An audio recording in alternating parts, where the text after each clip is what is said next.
बुलेटिनच्या सुरुवातीला एक breaking news समोर येते। पुण्यातून ससूनचे डीन विनायक काळे यांना सक्तीच्या रजेवर पाठवल्याची माहिती समोर येते। ब्लड सॅम्पल फेरफार प्रकरण गांभीर्याने न घेतल्याने ही कारवाई केल्याची माहिती आहे। डॉक्टर चंद्रकांत म्हस्के यांच्याकडे अतिरिक्त कारभार दिला आहे, तर ससून रुग्णालयातील ब्लड सॅम्पल फेरफार प्रकरणामध्ये जे डीन आहेत त्यांना सक्तीच्या रजेवर पाठवल्याची माहिती आहे। ही आताची सगळ्यात मोठी आणि महत्त्वाची बातमी म्हणावी लागेल। ससून रुग्णालय जे नेहमी वादाच्या भोवऱ्यामध्ये असतं, यावेळी याच्या आधी ड्रग्सच्या प्रकरणामध्ये सुद्धा ससूनचे जे डीन आहेत त्यांच्यावरून संशय व्यक्त केला गेला होता आणि त्याचबरोबर त्यांची हकालपट्टी करण्यात आली होती। आणि आता पुन्हा एकदा ससूनचे डीन विनायक काळे यांना सक्तीच्या रजेवर पाठवल्याचं कळतंय, कारण जो एक अपघात झाला होता पुण्यामध्ये हिट अँड रन प्रकरणामध्ये आरोपीचे ब्लड सॅम्पल याच हॉस्पिटलमध्ये फेरफार केल्याचा आरोप केला जातोय आणि हे जे प्रकरण आहे ते गांभीर्याने न घेतल्यानं काळेंवर ही कारवाई केल्याची माहिती समोर येते। तर डॉक्टर चंद्रकांत म्हस्के यांच्याकडे अतिरिक्त कारभार दिल्याची माहिती सुद्धा समोर येते। दरम्यान ससून रुग्णालयातील ब्लड सॅम्पल फेरफार प्रकरणामध्ये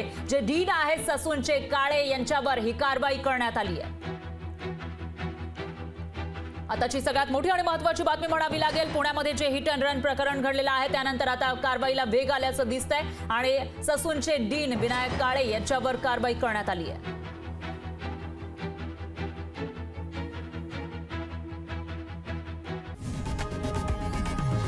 लोकशाही मराठी ऐका, पहा, जागरूक रहा।